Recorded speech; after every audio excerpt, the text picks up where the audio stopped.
All right, game one of the MLB season is in the books, and Fenway Park was popping. Well, the ball was popping, especially out of the ballpark.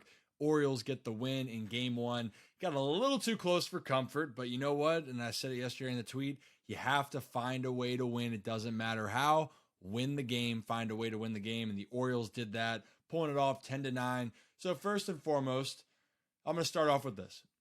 It's game one of 162. So we're not going to overblow things. We're not going to be so concerned. And we're talking about the things that were negative. We're going to talk about the positives because the positives are great. But let's not get so caught up in a bad outing or things with the bullpen. Obviously, that will be described. But let's look at the positives of what did happen well for the Orioles and why they were able to win this game. Let's go with number one. They were very patient at the plate and made Corey Kluber work. And Kluber had 80 pitches in 3 1/3 innings. And I can't tell you how much that is attributed to the Orioles batters being able to be disciplined, being able to be patient and working the count. And even though early on they had a little bit of success, even if they didn't, they were making Corey Kluber work. And then that was going to put more stress and pressure on the Red Sox bullpen. And they most certainly did that. Now, number two, Adley Rutschman is pretty good. I think it's safe to say that he's the real deal. He got off to a fantastic start. That's not even the right word because it was unbelievable what he did. 5 hits, first at bat of the season is a home run. Just an absolute bomb ski into the cold air in Fenway. So Adley, 5 hits, leads the charge for this Orioles lineup. But I think the other part that's exciting is that really everyone in that lineup was having success or attributed to the Orioles' success. Ryan Mountcastle had 2 walks, something that was not been known in his arsenals. But he had 2 walks, one led to a big run. Gunnar Henderson also reached base twice. Urias with the big bomb. And we can go down the list, and there's a lot of guys that played well. But this was a topic that I actually do want to talk about. And I talked about it on 105.7, being able to turn over the batting order. And Jorge Mateo and Cedric Mullins, both, when they can get on, things happen. And both those guys had 2 stolen bags on the day. They're both 2 of the fastest players in all of baseball. And if Mateo can get on base and can create more problems, it's only going to put more stress on the opposing defenses, especially with how that Orioles lineup is being constructed as of right now. Also, another thing with the guy in the lineup, Adam Frazier. I know a lot of people were talking about, well, Adam Frazier, I don't understand the signing. He's not playing well in spring training, yada, yada, yada. Look, when I talked about the guys, some spring trainings matter and others don't for whoever you are specifically as a player. It does not matter for Adam Frazier because of his experience and what he's done over his career in the big leagues.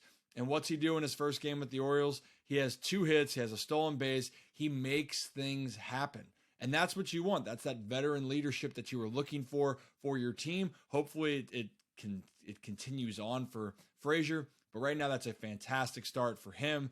And another thing of being in that bottom of the order in that 8 spot, you get more production out of there, good things will happen. Now, switching over to the pitching side, because this is where it kind of gets more interesting. And this is something that I value. We talked about Corey Kluber on the other side having trouble. And he only went 3 1/3 innings. And yes, there was an off day today, so it's going to give their bullpen for the Red Sox a little bit more of rest. But typically speaking, that is going to be a recipe for disaster. So when you look on the other side, Kyle Gibson, I can't tell you how important it was that Kyle Gibson was able to go 5 innings. And yes, he gave up 4 runs, but if you were able as a starter to get into the 5th, 6th, or even deeper, it's only going to help your bullpen and your team for the long run.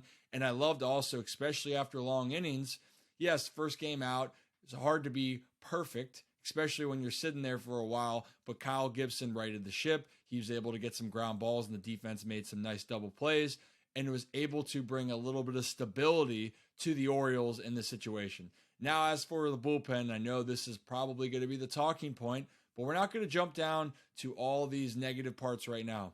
It's no secret it wasn't Brian Baker's best outing, but again, it's his first outing.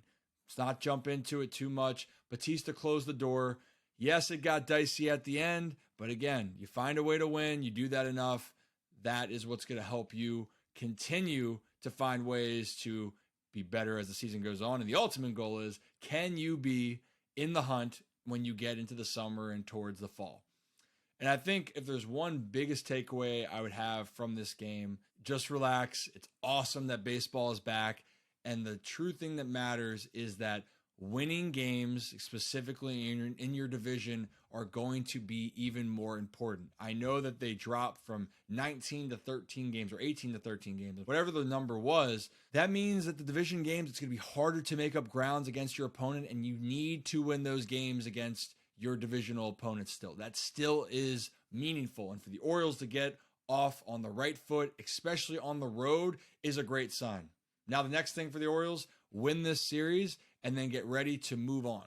But for now, Orioles fans, enjoy what we saw from the team on opening day. And here's to the O's rocking to 2-0 come Saturday.